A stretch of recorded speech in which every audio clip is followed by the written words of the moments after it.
Mesdames, Messieurs, bonjour, bienvenue aux informations. Le président de la République par intérim, John Kounda Traoré, est arrivé hier à Paris, en France, pour la remise du prix Félix Houphouët-Boigny pour la paix au président français François Hollande. À titre de rappel, le prix Houphouët-Boigny honore les personnes vivantes, les institutions ou organismes publics ayant œuvré pour la promotion et la sauvegarde de la paix. Voilà donc, vous voyez ici sur ces images l'arrivée du président de la République par intérim à Paris, en France. Et nos envoyés spéciaux, Sidiki Dambélé et Idrissa Traoré, reviendront largement sur cette étape de Paris. Contribution d'1,5 milliard de francs CFA de la coopération suisse au processus électoral au Mali. L'accord est signé en même temps que celui du PNUD de 37 millions de francs CFA pour le recensement et la supervision en vue de la participation des réfugiés maliens au processus. Moïse Traoré nous donne les précisions. Le premier accord est signé par la partie suisse et le PNUD. C'est une contribution helvétique de 1,5 milliard au Basket Fund. Il y a une partie qui est proposée pour être utilisée pour n'importe quelle dépense. Il y a une partie qui est réservée pour l'éducation civique, que nous pensons qui est très important. Nous aimerions voir une participation très grande, très haute dans ces élections. Et une troisième partie, elle est destinée à la prévention et à la résolution de conflits qui pourraient naître dans le cadre des élections. La lettre d'accord entre le PNUD et le ministère de l'administration territoriale, de la décentralisation et de l'aménagement du territoire porte sur 37 millions. Une enveloppe qui servira au recensement et à la supervision en vue de la participation des réfugiés maliens. L'engagement du PNUD à nous accompagner, à pouvoir faire participer les réfugiés maliens en Mauritanie, au Niger et au Burkina sera aussi un acte important et décisif afin de nous assurer que un maximum de Maliens participent aux élections. La sécurisation du processus étant aussi un sujet très important, il serait important, Monsieur le ministre, que nous puissions partager le plan stratégique de sécurisation afin d'évaluer l'appui de la communauté internationale à ce volet du processus. Le comité de pilotage projet d'appui au processus électoral a fait l'état de l'avancement du processus et de la mobilisation des ressources. La délégation générale aux élections a annoncé le recrutement de 400 informaticiens. La CENI également entend recruter et former les délégués pour les 25 000 bureaux de vote qui seront ouverts. L'établissement des listes électorales est prévu du 5 au 25 juin prochain. Le groupe scolaire Camp de Kati porte désormais le nom du capitaine Amadou Aya Sanogo. Le président du comité militaire de suivi de la réforme des forces de défense et de sécurité vient donc de procéder à la réhabilitation du complexe. Coût de l'opération, environ 80 millions de francs CFA. Fademba Keita nous en parle. C'est dans une atmosphère de liesse générale que s'est déroulée cette cérémonie de baptême du groupe scolaire de Katikan. Un groupe qui porte désormais le nom du capitaine Amadou Aya Sanogo, président du comité militaire de suivi de la réforme des forces de défense et de sécurité. Ce mérite fait suite aux multiples réalisations qu'il a menées dans le cadre de l'amélioration des conditions de travail des élèves et des enseignants du groupe scolaire. Les différents investissements ont coûté au président du comité près de 80 millions de francs CFA. Les réalisations suivantes ont été faites.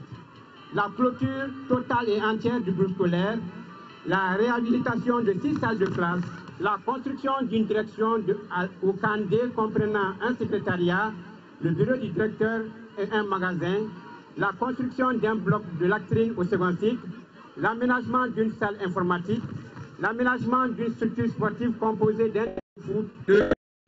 Une sollicitation des parents d'élèves et des autorités scolaires de la ville de Kati. Cet après-midi, je suis heureux. Je suis un soldat heureux. Je suis un Malien heureux. Heureux pas parce qu'on a donné le nom d'une école à mon nom personne, mais heureux parce que j'ai rendu service à quelqu'un d'autre. Heureux parce que maintenant nos enfants sont en sécurité. Heureux parce que maintenant les mamans sont tranquilles le matin pour faire autre chose parce que l'enfant est dans de bonnes mains. C'est ce qui me rend fier, c'est ce qui me comble, c'est ce qui me donne toute ma gaieté et toute ma joie. Créée en 1939, l'école du camp militaire de Kati, aujourd'hui appelée groupe scolaire Amadou Aya Sanogo, compte 3 premiers cycles, 2 seconds cycles avec un effectif d'environ 1800 élèves. Autre action réalisée par le comité, le terrain multifonctionnel de la garnison de Kati, le centre d'instruction militaire de la ville, la rénovation de tous les engins de guerre sur cale, sans oublier la majoration des primes des militaires engagés au front. Une offre de 100 000 bourses aux étudiants africains, c'est l'ambition du projet Formation pour tous en Afrique. Ce projet est piloté par l'Ordre africain des grandes écoles et universités en partenariat avec l'Université polytechnique internationale du Bénin. Il doit donc démarrer la rentrée universitaire prochaine avec 41 Maliens. Et nos compatriotes bénéficiaires de ces bourses ont reçu mardi leur attestation en marge d'une conférence de presse animée par les responsables du dit projet. Noum Sissoko était présent. Voici son compte rendu.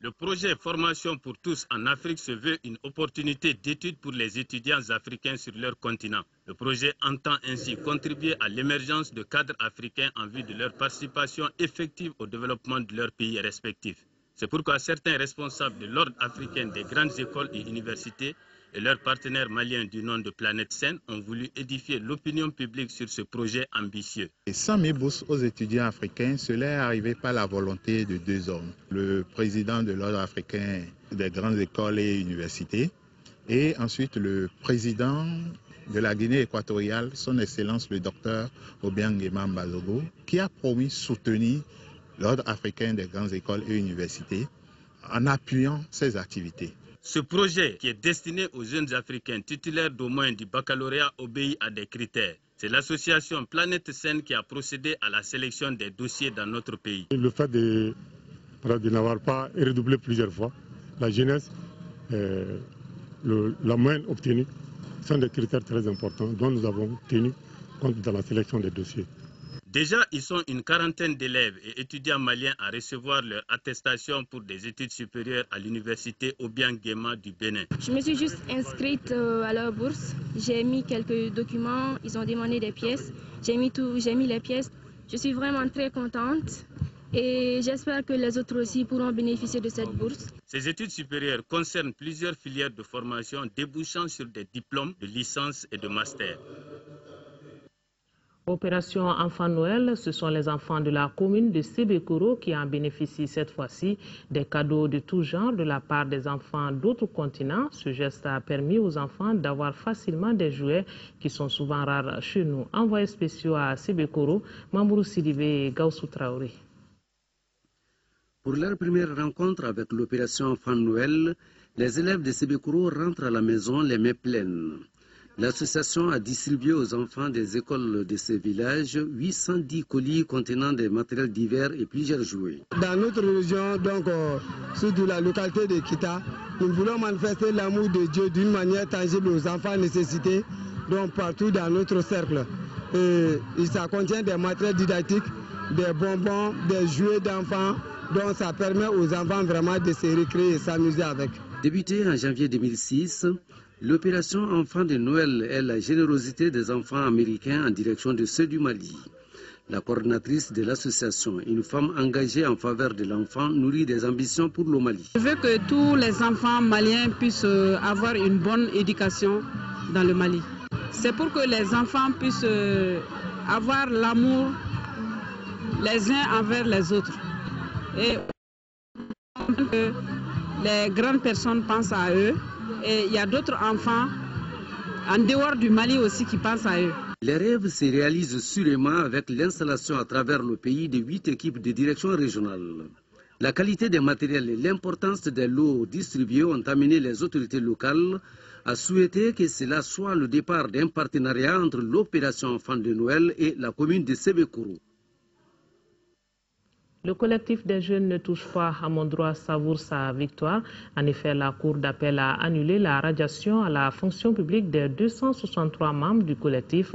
La nouvelle a été donnée au cours d'une conférence de presse organisée par le collectif. Après quelques 8 mois, ces jeunes visés par une décision du renvoi de la fonction publique retrouvent ainsi le chemin de leurs services respectifs. Agali Agagissa pour le compte rendu.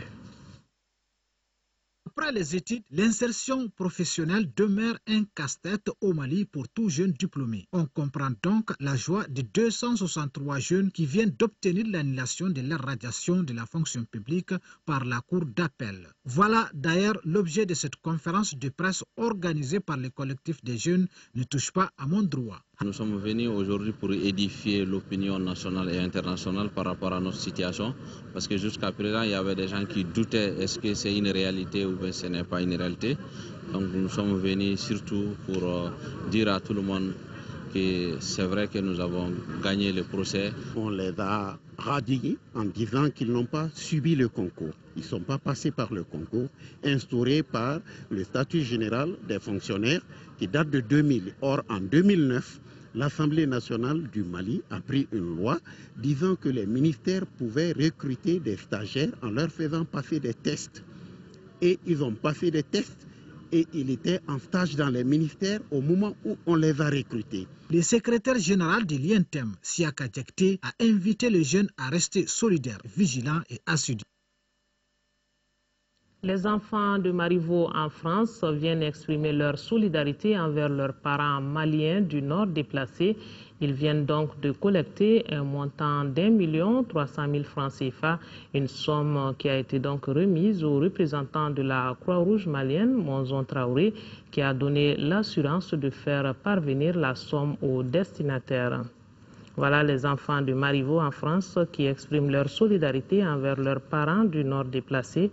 Ils ont donc collecté un montant d'1 300 000 francs CFA, une somme qui a été remise au représentant de la Croix-Rouge malienne, Monzon Sangaré, et qui a donné l'assurance de faire parvenir la somme aux destinataires.